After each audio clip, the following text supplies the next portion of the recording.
Cowboys Pregame Live is brought to you by AT&T, the official 5G innovation partner of the Dallas Cowboys. And by NFL Game Pass. You'll never miss a game again. Enjoy full and condensed game replays from Week 1 to the Super Bowl. For just the second time in franchise history and the first time since 2006, the Dallas Cowboys are in Jacksonville at TIAA Bank Field. It's Week 14 of the NFL season, and the Cowboys taking on the Jacksonville Jaguars. Welcome in to Pregame Live, presented by WinStar World Casino and Resort. We are live from the Star in Frisco with Barry Church, Isaiah Stanback, Nate Newton, Haley Sutton, and we've got Nick Eatman out at TIAA Bank Field in Jacksonville, a.k.a. the house that Barry built back in the day. How about that? You know, there was a Saxonville team back in 2017. Barry was a part of that defense. And how do you get all those sacks? Great coverage, and that's what Barry was doing on the back end of that defense. I'm Kyle Yeomans. Glad you're with us. Gentlemen, it's easy money for the Cowboys today in terms of playoff scenarios. Easy to figure out. Win or tie, and you're in. That's all you got to do for the Cowboys today. A loss makes things a little interesting as we take a look at some of the playoff scenarios. This is all it is. This is it for the Cowboys. You either win or tie, you're in. Or if Detroit loses or ties, or if Washington loses against the New York Giants today, you will be in the playoffs. But the Cowboys aren't necessarily looking for playoff berths. They're looking to still win the NFC East. And, of course, a battle next week with the Philadelphia Eagles could certainly set up a potential for that. But you got to take care of business in Jacksonville first and avoid some slow starts, Barry. Yeah, Kyle, it starts one game at a time. This team needs to worry about Jacksonville and what they can do to beat this team. We understand this team the past 2 weeks have slept walk against teams that they should have dominated. Go in here, handle your business, and then we'll talk about playoffs next week. I'm with you, Barry. All you can do is control the controllables, and that's go out there and take care of this victory today. You're on a one-game season every single week in the NFL. If you're looking too far forward, you're going to get left behind. Great special teams, good running game, solid defense. You'll win every time. Don't worry about scenarios. All of them point to you winning anyway. And focusing on yourself, certainly, because the Cowboys have won 4 straight, but it hasn't been perfect, especially from Dak Prescott's scenario. 9 interceptions in 8 games this year for Dak Prescott. Isaiah, I'll start with you on this one as a former quarterback. What does it say to the fact that he hasn't had these struggles in the past, but there are some struggles this year in terms of throwing the football to the wrong team? Yeah, I think there's been a hiccup in terms of the continuity of him and these receivers. I also think that the communication has been off in terms of his reading of the coverage versus the receivers' reading of the coverage. And then what you've seen as of late is he's just trying to force the ball. I think that he's kind of relaxed on his mechanics of actually throwing the ball as a quarterback, and he's relying on simply just gunning it in there. And when you typically do that, that's when Barry comes in and says tips and overthrows. Got to get those. I'm going to rely on you, Isaiah, on that right there. I see him where he's forced, where he's tense, where every play he's living life or death. Calm down, Dak. Ease your demeanor and just be okay with yourself and throwing the ball. Yeah, I think we all understand Dak Prescott needs to play better. I still believe that this team can only go as far as he takes them. And when it comes to these interceptions, look, I didn't play the position, but on the defensive side of the football, it looks to me like he's staring down his targets. No matter what the defense has out there, he's going to throw it to either this target or that target. And if your guys aren't open, don't compound the issue. Don't be afraid to check it down to Tony Pollard. We see what he can do in space out there. Don't compound the issue. Go ahead and make sure your offense is clicking on all cylinders. Last year, the Cowboys were winning games much like they are this year, but it was a roadmap of mistakes that led to the loss in the wild card round. That's why we're talking about this, because the Cowboys got to avoid some of those bugaboos and taking that all the way into the playoff season if they really want to have some success and make a deep run this year. Now, Dak Prescott does have a new target to throw the football to as well. T.Y. Hilton signed earlier this week. We will have to wait another week to see him on the field. He is inactive against the Jacksonville Jaguars today, but here is the career numbers, the career stat sheet for T.Y. Hilton. Adding a veteran wide receiver into the group, Barry, how could this help this offense? Look, I think this is a good signing for the Dallas Cowboys. T.Y. Hilton, he's a pro's pro, and I think once he picks up the playbook, he can be similar to Dalton Schultz out there, being that second security blanket out there, making those tough catches across the middle. And more importantly, I think he can be an extension of the coaching staff. He can show this young wide receiver room the little nuances of the game, how to run routes versus zone coverage, how to get separation from defensive backs. So overall, I think it was a good signing. Hopefully we see him on the field next week. He's another valuable asset. He's a guy that's healthy, number one, so that means he's available and he can get the ball and he can do something with it. Yeah, he brings a veteran aspect. Yes, he brings a lot of wisdom, but ultimately he's another pass catcher that Dak Prescott can depend on when he decides to go his way. He's just one of those guys that has some speed too, maybe some separation. Barry, you were talking about the tight windows, throwing the football into.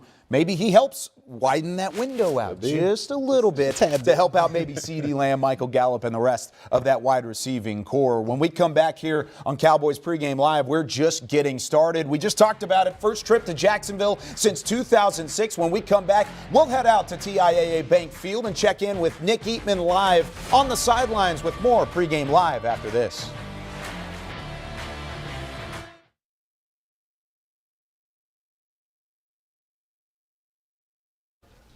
Yeah, for sure. Yeah, just got to trust, obviously, the practice and the training and everything that we've put into this.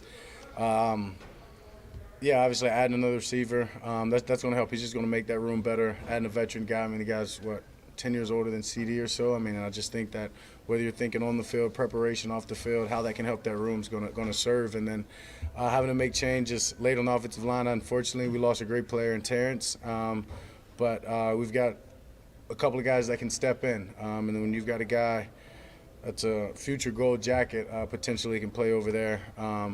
Yeah, you're going to, as I said, trust the training, trust the reps that we have, trust the way that we've been working this week at practice and moving forward on a lot of these things. And, yeah, it's important that we play our best ball. So it's just make sure we got to communicate. We take advantage of these reps as they've gotten shortened down in the latter part of the season. But we'll be fine. What have y'all done to gain more chemistry with T.Y.? I know Mike said that you guys spend a lot of extra time on offense after practice yesterday. Are y'all doing it every day, or how does that work? Yeah, Mets every day. That's not necessarily just for T.Y., but obviously it's going to benefit him. Smart guy. I mean, I just sat there with him and Kyle Valero and went over hand signals, plays, this and that, and just honestly, he knows as much as anybody could, just showing up in the time that he showed up. I mean, he's pretty much got the playbook down at every position. But as I said, the guy's a vet. He's played a lot of ball. He's played with different coordinators and different systems, and so no surprise at all. I mean, obviously, and he's smart, so he'll speed that process up just from being the player and the guy that he is.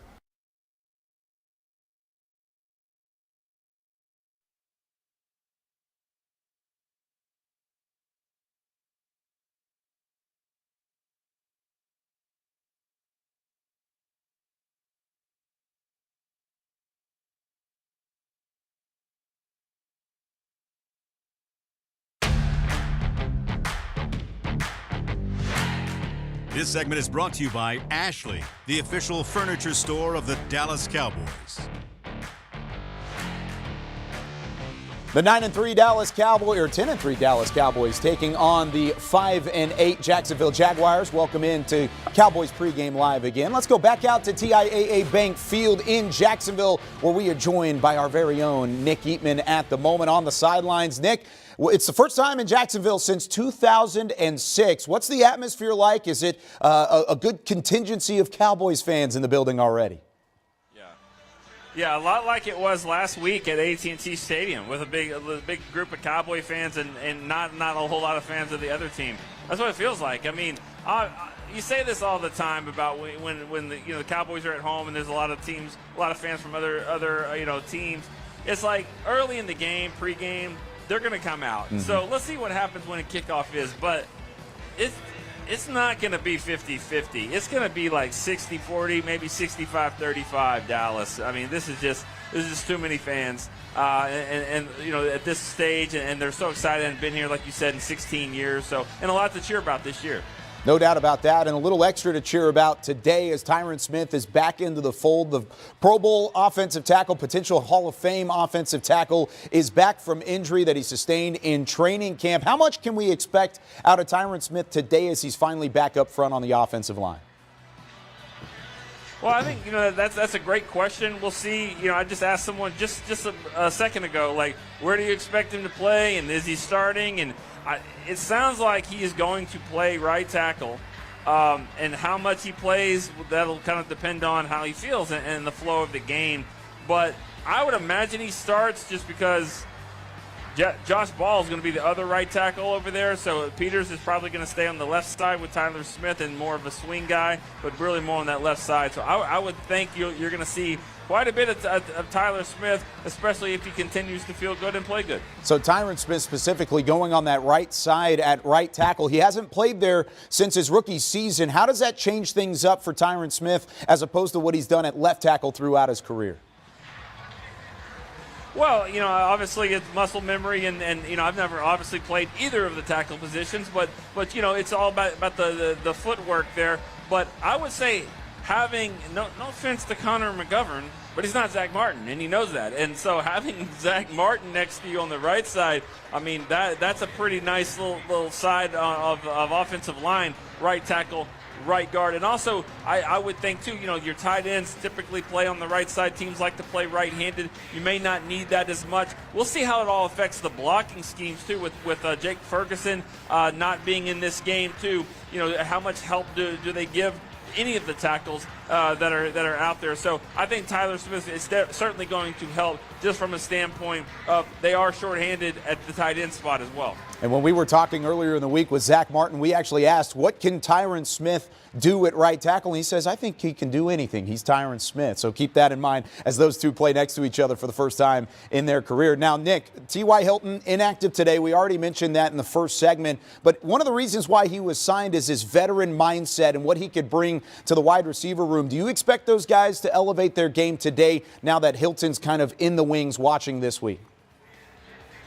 I definitely expect that to happen. I think it's a good question because go back and look at the last month or so when there was another player that was always being mentioned as a wide receiver addition that CeeDee Lamb, I thought, played his best football in that stretch. I think Michael Gallup did as well, Noah Brown. So I think just having it's natural to have another guy maybe enter the equation and say, all right, I got to pick up my game. Now, he's not playing today, but he certainly could. It was very close. It sounded like down to the last minute of do we want to make him active. They just felt like he was only going to probably provide 10 to 15 snaps at best. So just going to keep it going, and I would imagine he will play next week against Philadelphia. Nick Eatman down on the sidelines in Jacksonville, keeping an eye on everything for Cowboys Nation this week. Thanks so much, Nick. We'll talk to you again down the line. When we come back here on Cowboys Pregame Live, we mentioned Tyron Smith back into the fold, but how does that shuffle things on the offensive line? We'll mention how the lineup could look when we come back.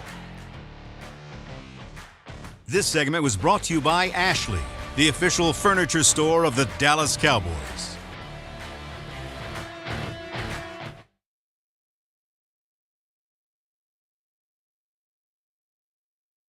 I think it shows that we've had some regular season success in this past couple of years, but I think we all know that that's not what we're shooting for. We're shooting for a deep playoff run, and so that stuff is all nice, but just want to keep stacking success, keep getting better, and getting ourselves ready for the playoffs.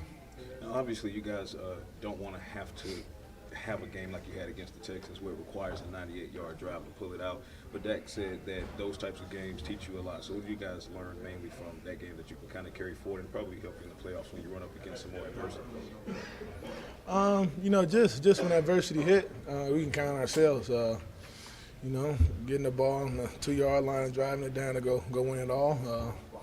That's good. That's good for this team. That's some good momentum, and you just got to build on that and continue to stack success.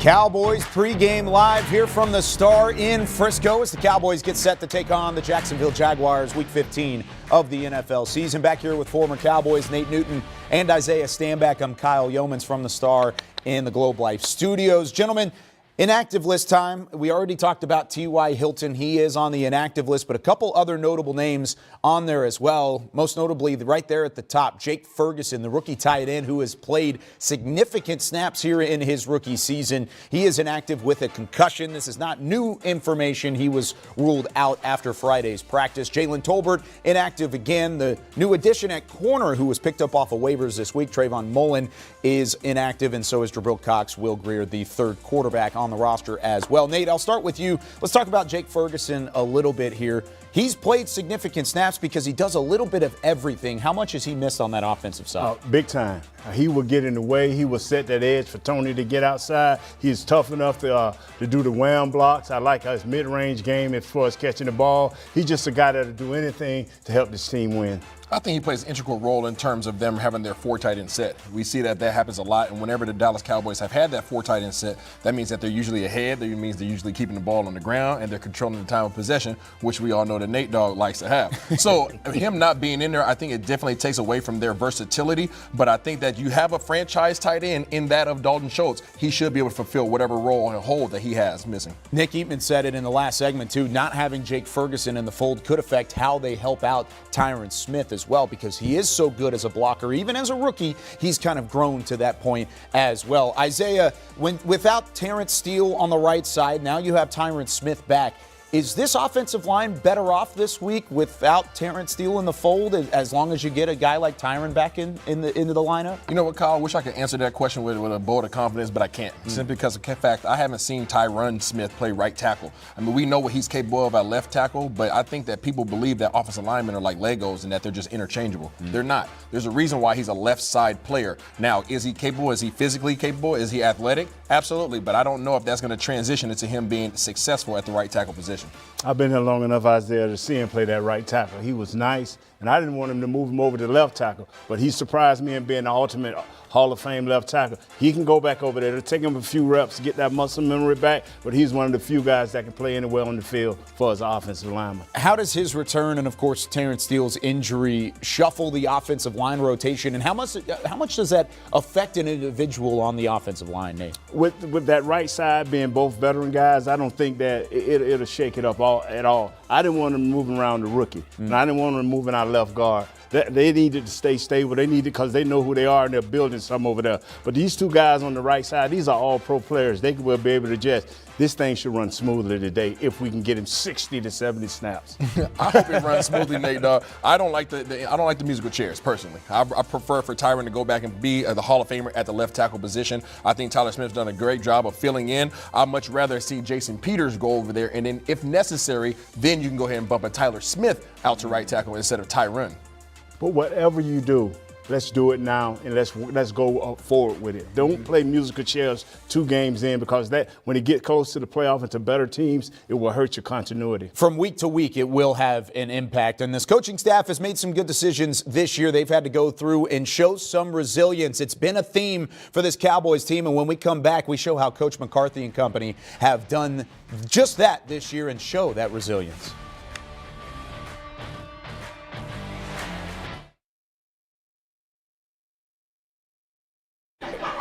It's an impressive switch just because anytime you go from one side to the other, you kind of got to flip the plays, the footwork, everything in your mind. And, in JP's case, kind of on the snap of the finger, hey, we need a 98-yard 2-minute drill to go win it. So it was really impressive by him coming in there and doing that.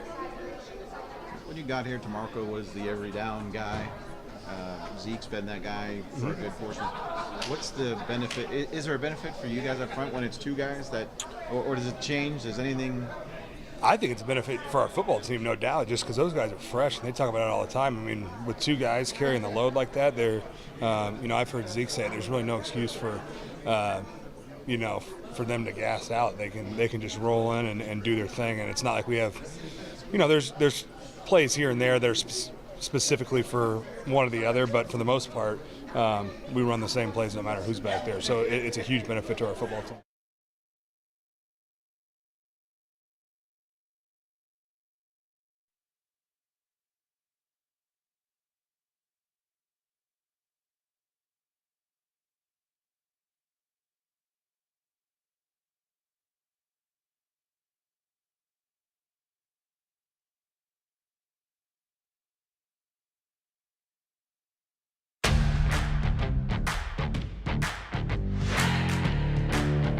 Every season, Mike McCarthy and his coaching staff pick a new word to rally behind. This year, that word was resilience. And of course, it's brought a new mentality that has helped change the culture of the Cowboys franchise. Here's Haley Sutton with more.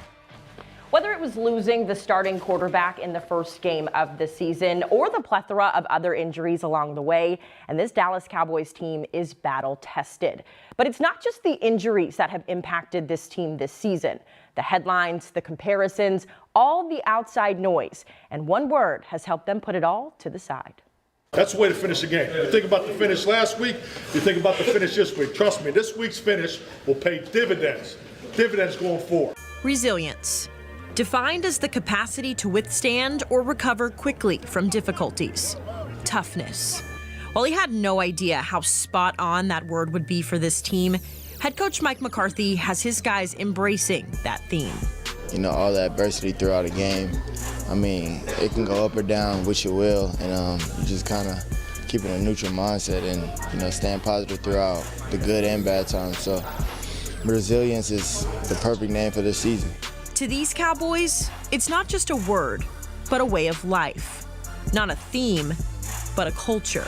Obviously, what we went through coming out of 2021 and through the off season, you know, it obviously seemed like just seemed like a really good fit and just really lined up with what, you know, we wanted to really emphasize, and it was, you know, adversity advancement. And it's one that applies to every player on the team. The veteran who was unexpectedly sidelined during training camp. The rookie looking to make a lasting impression when he's been counted out in the past. Or the starting quarterback who's been shutting out the noise all season long. And now Dak in the end zone. It's intercepted! 8th interception this season thrown by Dak Prescott. Resilience runs through this Cowboys locker room. I think that's just the mindset of our team. It's just taking it, as I've said numerous of times, just taking it one game at a time, controlling what we can, not worried about other teams in our division, whether they're winning, whether they're not, and just focusing on continuing to get better.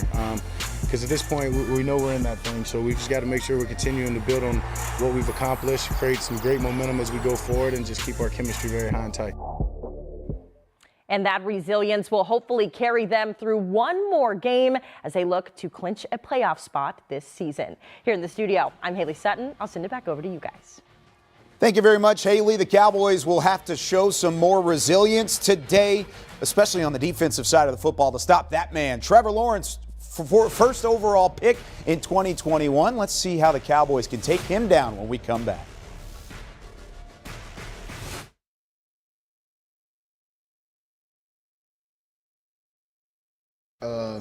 Brings experience. Any guy that comes in, you know, with the experience that he's done, and you know, and I don't know how long he's been, but I remember watching it. You know, all in the Colts for a while. You know, bombing, taking a lot of things up top. So kind of want him to bring that here, and if I could pick his mind, I most definitely will. What impression has he made on you in the brief number of practices you've been in? It's only been the second one for sure, but today I've actually talked to him quite a bit more so than I did yesterday. And that's just, I mean, I feel like he has to get more comfortable here, and I let him know I'm available, you know, with anything that he has, you know, questions about. So just kind of him helping me and me helping him in a sense. Can he still run? Have you seen him? Oh, yeah, he can run. He can run. That's tough. He can run. He can run. In what ways do you think he could most help you in the near future? Honestly, just critiquing me. I mean, he's seen the game, you know, a while. So anything that he says as far as route running, whether it's route running or, you know, a release, anything, you know, anything is, I feel like is a positive, you know, exception of me. Well, for me, especially coming from him. CD Dak's stretch of 9 interceptions, 8 games is unlike anything he's had in his career. How have you seen him work through it? What conversations do y'all have to try and change this stretch? Just staying positive throughout the situation. I mean, we know it's part of it, and just understanding it's all on how you're going to bounce back from it. So, I mean, I didn't know he threw 9, but just going off that, I mean, I feel like he knows I wouldn't say he has to play better, but just better decisions, and then vice versa, to help him out and, you know, make the game more clear for him.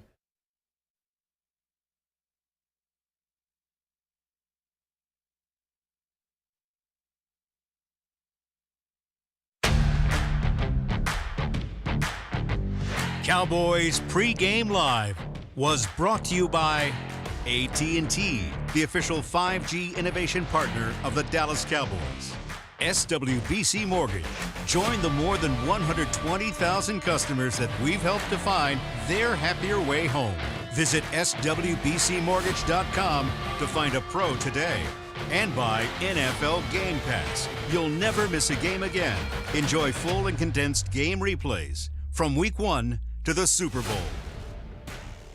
Give the gift of the Cowboys this holiday season with a Dallas Cowboys United membership and gift pack for your super fan. An annual fan club membership and fan pack for as little as $20. 'Tis the season. You can learn more at dallascowboys.com/united. Back here with Cowboys Pregame Live, Barry Church, Isaiah Stanback, and Nate Newton. I'm Kyle Yeomans. Gentlemen, Trevor Lawrence poises a test, another test for this Cowboys team. First overall draft pick last year out of Clemson. How tough is he to take down and to defend against, Barry, because he could certainly stretch the field? Yeah, it's going to be a tough test for this Dallas defense overall. I mean, we're starting to realize why this guy was picked number 1 overall. He kind of checks all the boxes. He has, the arm strength, big size, he got the football intelligence, and now that the Jacksonville Jaguars have surrounded him with the arsenal of talent out there, he's really starting to get used to it and really starting to get a connection with these receivers and this tight end. So if the Dallas Cowboys aren't on their P's and Q's out there, Trevor Lawrence can have another big afternoon. Yeah, he could definitely hurt you, and I think that you have to find a way to get to him in the backfield. They've given up 22 sacks this year so far, and Dallas didn't have any last week. So they're going to have to find a way to add some pressure onto him, because if you allow him to sit back there and throw the rock, this dude has an absolute cannon, and that thing is accurate.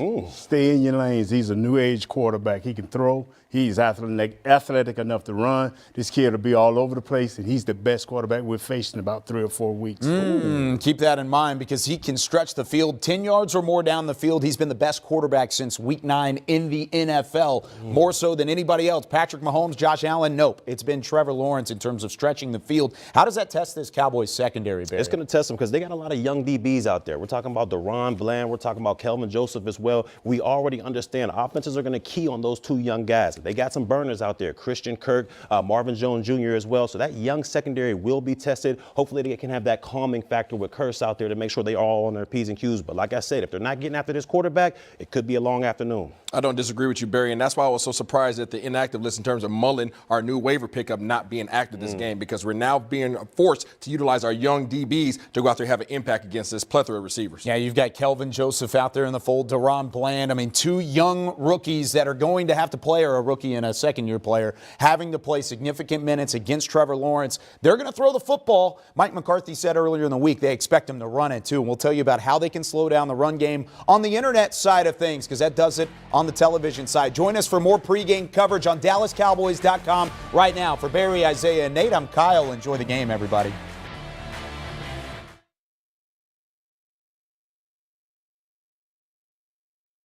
Is it strange that we're talking about the Eagles and Hurts and all of this when you got the Jaguars coming up? Right, I got to focus on Trevor Lawrence. How do I get to Trevor Lawrence when, he's coming together and he's a hell of a player and what they bring in? So that's what my focus is. I was just, having good conversations with Vaughn, a person I look up to, helped him on his podcast, and next thing you know, storm. So you see how that goes. And we just talking football. I mean, not once did I ever disrespect Hurts or any other player in any way. I'm just talking football. Like, if football is a hurtful conversation, then what are we playing for? I think the job's more hurtful than conversation. Like, right. So, if we can't have opinions, I mean, you guys get to talk all day. Why can't we just talk a little chatter, So I don't understand what's so hurtful when we talk about each other. We're the players. We play every day. So, right. I think people should have opinions.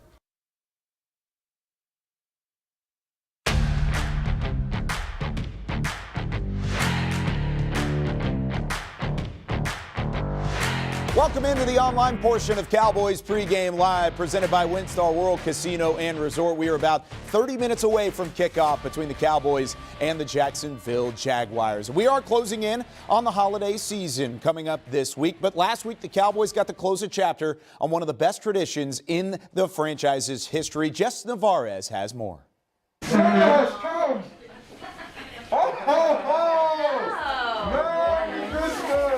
From taking hits on the field Sunday to hits on the heartstrings the very next morning.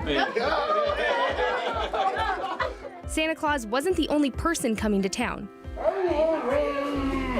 as the Dallas Cowboys and the Dallas Cowboys cheerleaders visited several children's hospitals in the DFW Metroplex. This morning's been very eventful, very exciting. Very thankful to be here, just to see, all these just pure souls just happy and, just being out here with my teammates and just giving back. The players handed out gifts. So when you got a big heart, we call him Big Bear because he's going to take care of you. Played games, took pictures, and the day wouldn't be complete without a moment of football. It was fun to see there was a patient that just tossed the football back to a football player, and so I think that was pretty neat and something that can look back into years later and say, I got to throw a football with the football player. And although fans are usually the ones to cheer on the boys come Sunday, the Dallas Cowboys players found themselves cheering on young patients across local hospitals in the Dallas-Fort Worth area. They're the epitome of resilience. Things get hard and they just continue to fight. We can take a lot. We can take a lot from them and learn a lot from them. They just don't know how strong they are and the impact that they can have on people like us. During a challenging time of the year for kids, families, and hospital staff, something as simple as a smile goes a very long way for everyone, giving those who watch them every Sunday a glimmer of hope. Yeah, and we walk in with the red bags full of the teddy bears. We're handing out the pictures, and yeah, when you're able to just give them that teddy bear. You know what this is right here? If you put it on and you really believe, it'd be a superpower. You gotta make a wish. Close your eyes. Make a wish. And give you a superpower. You gotta really believe, and everything's gonna work its way. Only you believe it, and you gotta make sure it's still in you no matter what. All right, that's what I like to hear. Recalling the kids they met and using their fight as motivation, both on and off the field.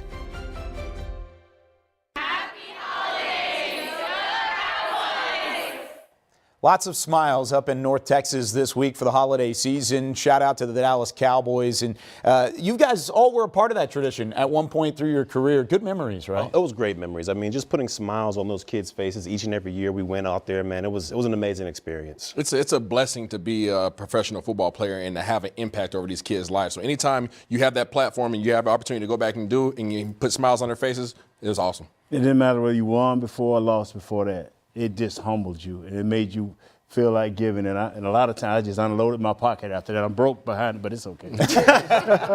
It puts it all into perspective. Absolutely. It really does. Yes, that football is just a game, and we're lucky enough to be a part of it and get to cover it on a week in, week out basis. But there is more to life, and that was a huge. It's a tradition I love talking about. It's really so much fun. It's emotional at times to even get to talk about it. But we do have a football game to talk about, so we are going to dive into it. The Cowboys nearly had the scare of their life last week because of the fact of almost losing to the Houston Texans. A team that had one win, had some mistakes early on. How do they avoid that, and how do they bounce back this week against Jacksonville? Well, first they got to get pressure on the quarterback. They got to make sure, Trevor Lawrence back there is having a heck of an afternoon. I'm telling you, he's better than both of the quarterbacks they played last week. So they've got to make sure Micah Parsons, D-Law, and the crew, they've got to make sure they make life hard for Trevor Lawrence back there, because with the weapons he has, if he has time, he can make this defense struggle a lot. Commit and stick with the running game. If you do that and keep this guy, Dak Prescott, under 30 throws, 35 at max, I think you're going to be in a position to be successful, because when he get over 35, we start seeing that ball get turned over. Commit to stopping the running game. Make this kid win the game. If he's all that in a bag of chips, make him win the game.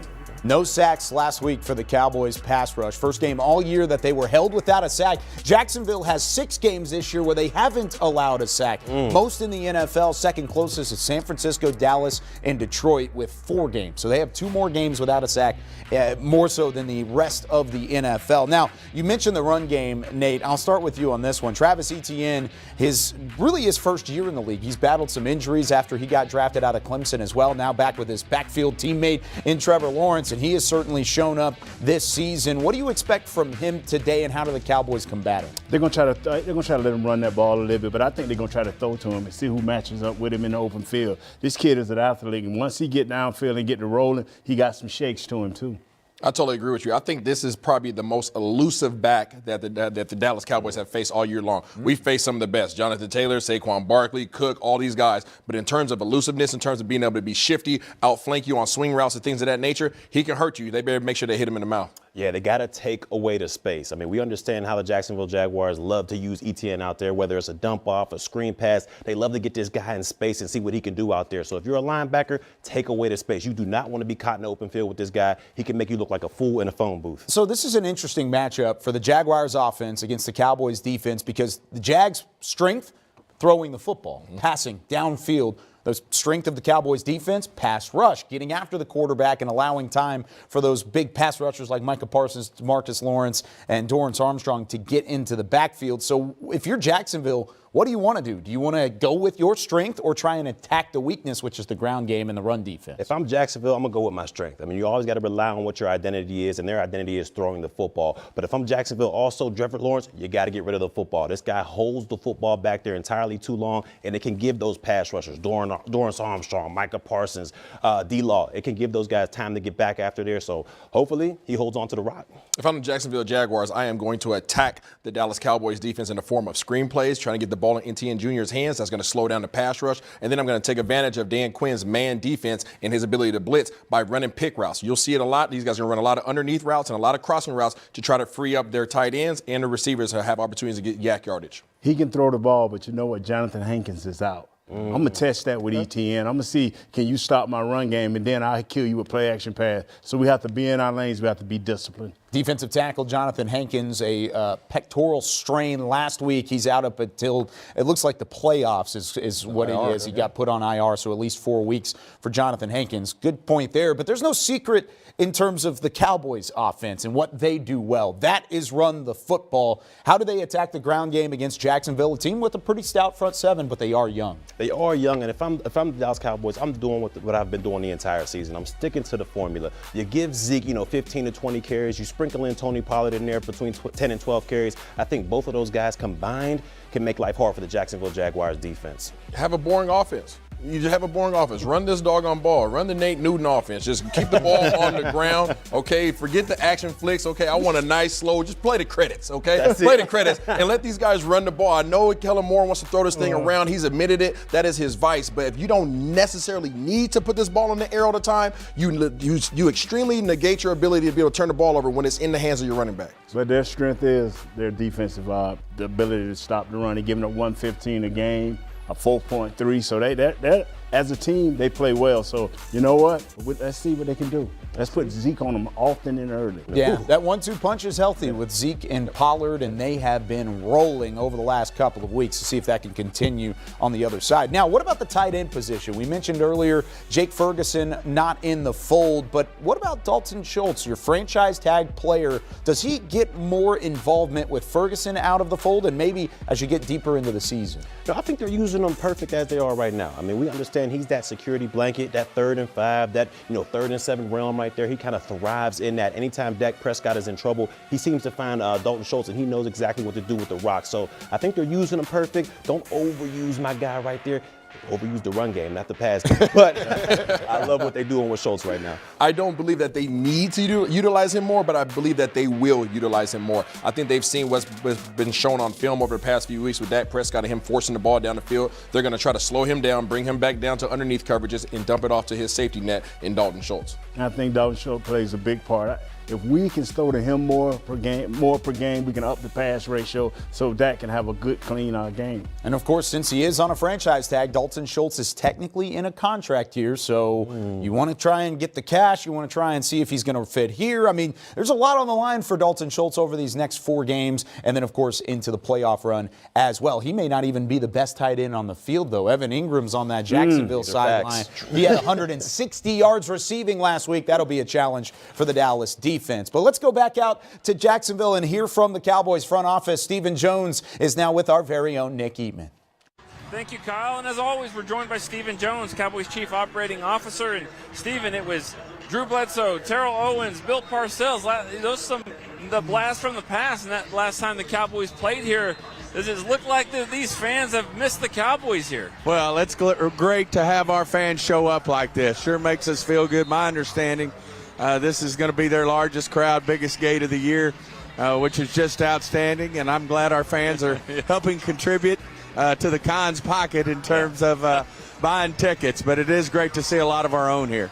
You know, the last couple of years on games where y'all have either struggled or lost, seems like there's always been a good bounce-back team. They bounced back from Green Bay with a big win against Minnesota. You did win last week. Let's not forget that. But didn't play as well as you probably wanted to. Do you expect a bounce-back performance? And you'll definitely have the Cowboys' attention here. I think it's more about the consistency. Obviously, if you take the first 2 series of last week's game, the offense and the defense, great. Take the last 2 series, great. The big goal line stand and then the big drive. But, I think, as you said, we won the game, but we got to be more consistent. And I think we'll do that. Now, you can't underestimate this football team. This is a good young football team. They got great pass rushers, obviously one of the best young quarterbacks in the league. So we'll have our hands full here, and we do need to play better or we're going to end up not winning one of these games. The decision not to play T.Y. Hilton this week, was he not ready as much as you wanted him to, or is he still learning the playbook? I think it's more just making sure that he's got that playbook down, that he's, his first week and put on some pads. We've got a good group of receivers out there anyway. Obviously just got Washington back, and we'll work him in due time. No T.Y., but Tyron Smith, anytime you can bring a 8-time Pro Bowler back, and I'm not sure where he's going to play. I mean, you probably know that more than us, but you're excited to see him back here? Well, we're close enough now. He's going to be moving in at that right tackle where he played at USC his career, and then his first year here with the Cowboys. It's not foreign to him, and doesn't surprise me. What a team player to step up. We're losing a really good football player in Steele, but to be able to, as you said, put one of the best tackles in the game in, and Tyron Smith, certainly just outstanding. And fully expect him to get in there and, get some snaps. He probably won't get them all, but he'll sure get going this week. How about your defense really quick? Just what do you expect from them? Is there anything that you're excited about that you saw from practice this week? I just think we got to continue to work on our consistency. Obviously, it was disappointing there on turnovers, Dan said last week, to give up touchdowns on those things. And he obviously thinks we can play better on that end, and just fully expect us, not unlike the offense, just be more consistent. Kelvin Joseph will get another game under his belt today. He did some really good things for us last week, so it's nice to see him fitting in. As I said, just like special teams. He got very consistent on special teams, and I think as his focus continues on being our starting corner, he'll only get better. All right, Cowboys have never won in Jacksonville. We'll see if we can get the first win here today. Stephen Jones, Cowboys Chief Operating Officer. We'll throw it back to Kyle and you guys in the booth. Thank you very much, Nick. Back here with Barry Church, Isaiah Stanback, and Nate Newton. I'm Kyle Yeomans as we wrap up Cowboys pregame live. Cowboys and the Jaguars coming up at noon on Fox. Now, let's give some keys to the game. Cowboys looking for win number 11, setting up a big-time matchup next week on Christmas Eve. I need that pass rush to get going again. Now, we understand what they were, the previous couple weeks, but this time I need you guys to get back out there, make life hard for Trevor Lawrence, and you'll walk away with a W. 0 turnovers. If Dallas doesn't turn the ball over, I guarantee you that the Jacksonville Jaguars have to throw the ball, and which means we have more opportunities to get sacks, which means we get turnovers instead of giving turnovers. I agree with you 100%, Isaiah, but more importantly, find yourself. Get your identity. Make sure you stamp your identity on this game so going into next week, it could be sweet. I don't normally give a key, but I'm going to give one. Okay. You're on the road. I want you to feed off that crowd early because guess what? There are going to be some Jaguars fans in the building, but there's going to be a lot of Navy. That Cowboys Nation is traveling out to Florida. They're going to get riled up early, get off to a quick start and take advantage of it, and then the rest is history. Cowboys got to get the win to get to 11-3. That does it for us here on Cowboys pregame live. Noon kickoff on Fox, the Cowboys and the Jaguars. For Barry Church, Isaiah Stanback, Nate Newton, Haley Sutton, and Nick Eatman. I'll talk to you next week. Find us after the game as well. Cowboys OT, Cowboys First Word here from the Star in Frisco. Enjoy the game, everybody.